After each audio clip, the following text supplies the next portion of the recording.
మా అధ్యక్షుడు రామచంద్రరావు గారు లేదా బండి సంజయ్ గారు బూర నర్సయ్య గౌడు వీళ్ళ ఓటమి కాదు, ఇది సమిష్టి నిర్ణయము. బీజేపీ పార్టీ కేవలం ఒక ఒంటరి నాయకత్వంతో పనిచేయదు. అదే కొలమానం అయితే మరి లోకసభ సీట్లలో 8 గెలిచాం, 76 లక్షల ఓట్లు వచ్చినాయి. 76 లక్షల ఓట్లు, 35% ఓట్లు వచ్చినాయి. మరి అప్పుడు పార్టీకి క్రెడిట్ ఉంటుందా, ఒక వ్యక్తికి క్రెడిట్ ఉంటుందా?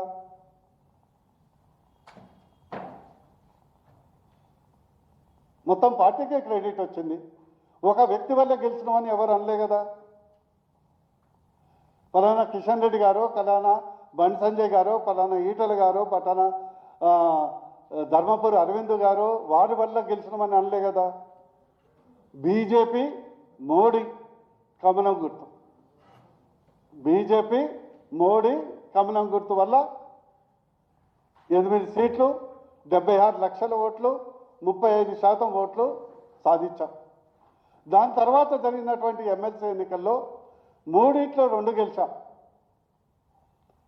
ఒకటి గ్రాడ్యుయేట్, ఒకటి టీచర్. అది సమిష్టిగానే గెలిచినాం.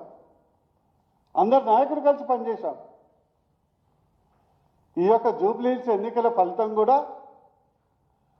ఒకవేళ ఓటమని భావిస్తే అది సమిష్టిదే ఉంటుంది, అది వ్యక్తులది కాదు. ఈ విషయాన్ని మీడియా మిత్రులందరూ అర్థం చేసుకోవాలని నేను విజ్ఞప్తి చేస్తున్నాను. ఇది వ్యక్తుల ఓటమి కాదు, ఇది సమిష్టి ఓటమి. రేపు వచ్చే అసెంబ్లీలో నేను చెప్తున్నాను, గుర్తుపెట్టుకోండి, 3,20,00,000 ఓట్లలో 1,00,00,000 మంది ఓట్లు ఇప్పటికి కూడా రెడీ చేయగా ఉన్నారు బీజేపీకి ఓటు వేయడానికి. ఆల్టర్నేటివ్గా బీజేపీని చూడటానికి 1,00,00,000 మంది ఓటర్లు రెడీగా ఉన్నారు.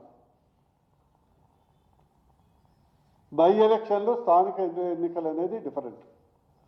అందుకొరకు ఒక వ్యక్తినో, ఒక లీడర్నో గెలిచినప్పుడేమో అందరు విజయం, ఓడినప్పుడు ఒకళ్ళిద్దరు అపజయం అన్నట్టు బీజేపీ సంస్కృతి కాదు. సమిష్టిగా పోరాడతాం, సమిష్టిగానే ముందుకెళ్తామని ఈ సందర్భంగా తెలియజేస్తున్నాం. ఇకపోతే నేను చేసే విజ్ఞప్తి ఏంటంటే, ఈ సందర్భంగా జూబ్లీహిల్స్ ఎన్నికలు అనేది రెఫరెండం కాదు.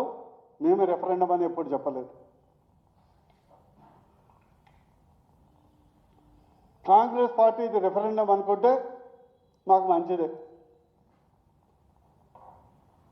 వాళ్ళు వాపును బలపనుకుంటే మాకు మంచిదే. రెండో అంశం, బీసీ ఈ స్థానిక ఎన్నికలు.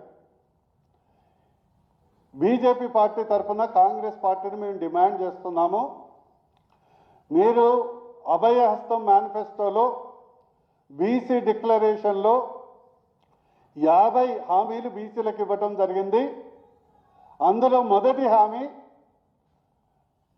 కులగణన చేసి 42% బీసీలకు, అందులో ముస్లింలు కాదు, బీసీలకు రిజర్వేషన్ కల్పించిన తర్వాతనే స్థానిక ఎన్నికలకు పోతామని మీరు హామీ ఇవ్వటం జరిగింది. మీరు 42% బీసీ రిజర్వేషన్స్ చట్టబద్ధంగా, రాజ్యాంగబద్ధంగా కల్పించకుంటే ఎన్నికల పోతే మాత్రం మేము తీవ్రంగా హెచ్చరిస్తున్నాం, ప్రజల్లో మిమ్మల్ని ఎండగడతామని హెచ్చరిస్తున్నాం. ఇది కేవలం బీహార్ ఎలక్షన్ కొరకు చేసినటువంటి డ్రామా అని అనిపిస్తుంది. ఎందుకంటే బీహార్ ఎలక్షన్ ముందట వరకు మంత్రులు, ముఖ్యమంత్రి, కాంగ్రెస్ నాయకులు అందరూ మంగమ్మ శబ్దం చేశారు, ఎట్టి పరిస్థితుల్లో 42% అయినాకనే చేస్తామని. బీహార్లో సావు దెబ్బ తినగానే తెలంగాణ మోడల్ మర్చిపోయి ఇప్పుడు స్థానిక ఎన్నికలు పెడతాం, పార్టీ పరంగా ఇస్తాం. పార్టీ పరంగా నువ్వు ఇచ్చేది ఏందిరవై? పార్టీ పరంగా సార్థకత ఉండదు. ఈరోజు కోర్టులో అది ఉన్నది. మీకు నిబద్ధత ఉంటే మంచి లాయర్లను పెట్టి కోర్టులో ఎదుర్కోండి. అవసరమైతే సుప్రీంకోర్టుకు అప్పీల్ చేయండి. కానీ 42% బీసీలకు రిజర్వేషన్ కల్పించిన తర్వాతనే, చట్టబద్ధత కల్పించిన తర్వాతనే స్థానిక ఎన్నికలకు పోవాలని బీజేపీ హెచ్చరిస్తుంది. ఇంకో విషయం, ఇది ఆల్రెడీ కోర్టులో, హైకోర్టులో పెండింగ్ ఉన్నది. హైకోర్టులో పెండింగ్ ఉండగా నిన్న ఒక మంత్రి మేము అనుకుంటున్నాము, పార్టీ పరంగా ఇవ్వాలనుకుంటున్నాము, ఈ సొల్లు కబుర్లన్నీ వినటానికి తెలంగాణ ప్రజలు సిద్ధంగా లేరు. మూడో అంశం, ఈరోజు కోర్టులో నడుస్తుంది. మీరు చేసినటువంటి తెలంగాణ జనగణన కులగణన ఇప్పటి వరకు పబ్లిక్ డొమైన్లో మీరు పెట్టలేదు. బీజేపీ పార్టీ తరఫున మేము డిమాండ్ చేస్తున్నాం, వెంటనే మీరు చేసినటువంటి కులగణనని పబ్లిక్ డొమైన్లో పబ్లిష్ చేసి దాని సార్థకత నిరూపించాలి. రేపు కోర్టులో కూడా మీరు ఏదో చేసుకొని కాంగ్రెస్ పార్టీ లెక్కల్లాగా లోపల ముడుచుకొని పెడితే కోర్టు ఒప్పుకోదు. ఖచ్చితంగా మీరు చేసినటువంటి కులగణన డాటాను బహిర్గతం చెయ్యాలి, పబ్లిక్ డొమైన్లో పెట్టాల్సిందే. అది మేము డిమాండ్ చేస్తున్నాం. ఒకవేళ మీరు పబ్లిక్ డొమైన్లో పెట్టలేదంటే వాటి మీద మీకే నమ్మకం లేదు, లేకుంటే దాంట్లో గోలుమాలు చేసినట్లు లెక్క. అదేవిధంగా ప్రతి ఒక్కళ్ళు ఇదో ఫ్యాషన్ అయిపోయింది. కోర్టు 50% సీలింగ్ ఉంది.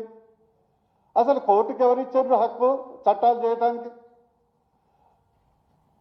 ఏమి సుప్రీంకోర్టు జడ్జిమెంట్ కానీ, ఇందిరాసానికి జడ్జిమెంట్ కానీ ఏమైనా భగవద్గీతనా? చట్టాలు చేసే హక్కు కేవలం రాజ్యాంగం చట్టసభలకు, అటు అసెంబ్లీ కానీ పార్లమెంట్కి కానీ కల్పించింది.